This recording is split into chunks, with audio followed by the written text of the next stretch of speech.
Bonjour, bienvenue au Salon Studirama Grande École. Je reçois Éric Duquesnoy, directeur de IPSUP PrépaSup. Bonjour. Bonjour. Qu'est-ce qu'IPSUP PrépaSup? Alors IPSUP PrépaSup, c'est un groupe qui existe depuis plus de 40 ans. C'est un groupe qui est, on peut dire, spécialisé d'abord dans les classes préparatoires, en particulier les classes préparatoires aux grandes écoles de commerce. Nous avons une expérience justement de près de 40 ans dans la préparation en particulier grandes écoles de commerce de la banque BCE, notamment HEC, l'ESSEC, le SCP, l'EDEC, entre autres, et aussi le M Lyon. Et donc nous avons acquis une grande expérience dans ces prépas, en commençant par ce qu'on appelait à l'époque la voie générale, qui était réservée aux S. Et nous avons ensuite créé une classe préparatoire également, donc ECE, réservée davantage aux élèves de ES. Voilà. Donc nous savons ce qu'exigent les prépas en termes de travail, en termes, on peut dire, de rigueur, en termes d'organisation. Et nous faisons un recrutement qui est complètement indépendant de la procédure APB, puisque le groupe IPSUP PrépaSup est un groupe privé, hors contrat, qui recrute ses étudiants d'une manière, on peut dire, différente des classes préparatoires publiques, dans la mesure où non seulement nous appuyons sur le dossier scolaire avec les bulletins, mais nous voulons voir aussi des copies réalisées en temps limité pour voir comment les candidats s'expriment à l'écrit. Et suite à l'examen du dossier, nous proposons à tous les gens qui veulent venir chez nous en prépa, en tout cas ceux qui ont été présélectionnés, un entretien. Donc le recrutement se fait aussi par entretien. Voilà. Ce qui nous permet d'avoir des gens qui non seulement ont un bon profil scolaire, mais qui ont aussi un potentiel et qui ont, on peut dire, une grande ouverture d'esprit, une capacité à entretenir déjà un dialogue, une conversation. Donc des critères qui ne sont pas simplement scolaires, mais qui sont des critères aussi de personnalité. Parce que pour réussir en prépa, il faut non seulement, je dirais, une tête bien faite, des capacités intellectuelles, de la rigueur, du travail, mais aussi une certaine forme d'état d'esprit, d'ouverture, de goût pour la culture en particulier.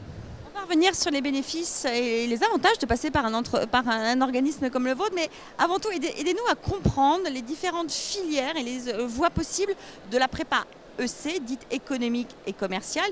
Il y a différentes alternatives. À qui s'adressent-elles? Alors en fait, pour ce qui concerne les prépas donc, aux grandes écoles de commerce, il y a désormais trois voies. Il y a la voie donc, ECS, qui était autrefois la seule voie qu'on appelait la voie générale, qui est réservée aux élèves qui sont en terminale S.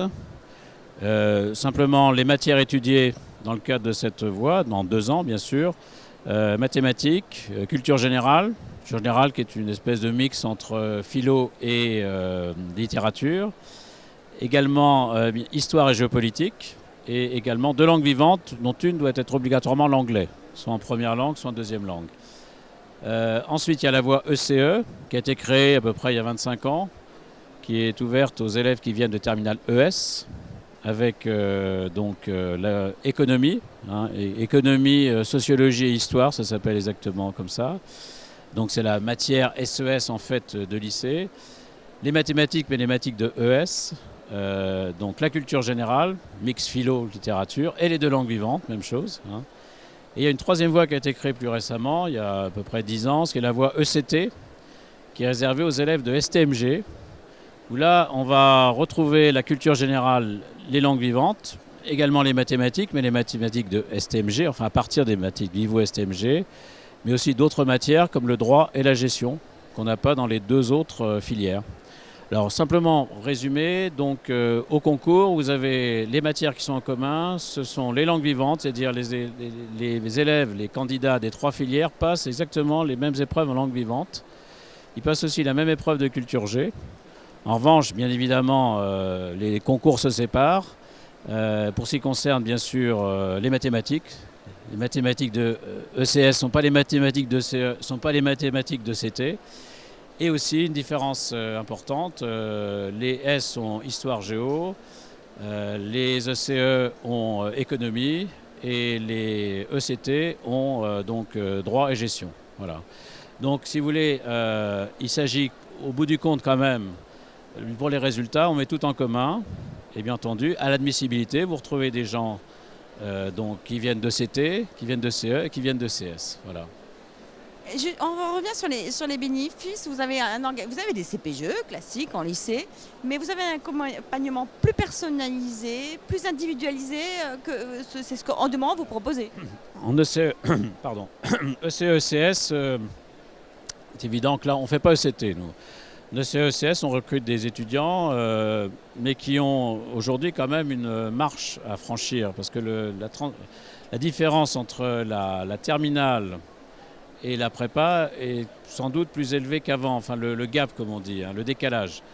Donc en première année en particulier, il faut faire un gros travail auprès des élèves, à la fois pour les encourager, les initier finalement à une certaine forme de rigueur intellectuelle, à la réflexion, et en même temps leur donner bien sûr le goût d'approfondir, le goût du travail, on peut dire, scolaire, intellectuel approfondi. Donc si vous voulez, bien sûr, dans la classe prépa, il y a toujours ce côté, bon, on est exigeant, on note assez dur, assez sévèrement, on fait aussi un classement à chaque épreuve. Oui, c'est vrai, on maintient ça, mais aujourd'hui, pour que les élèves réussissent en prépa, il faut qu'ils se sentent aussi soutenus, encouragés.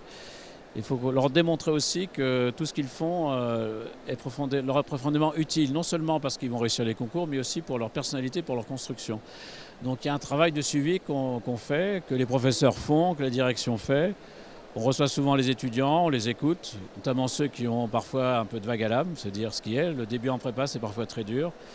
L'idée, c'est que c'est toujours aussi rigoureux qu'avant, mais que les élèves sont plus soutenus qu'il y a 25 ou 30 ans en prépa. Et ça, on essaie de l'apporter.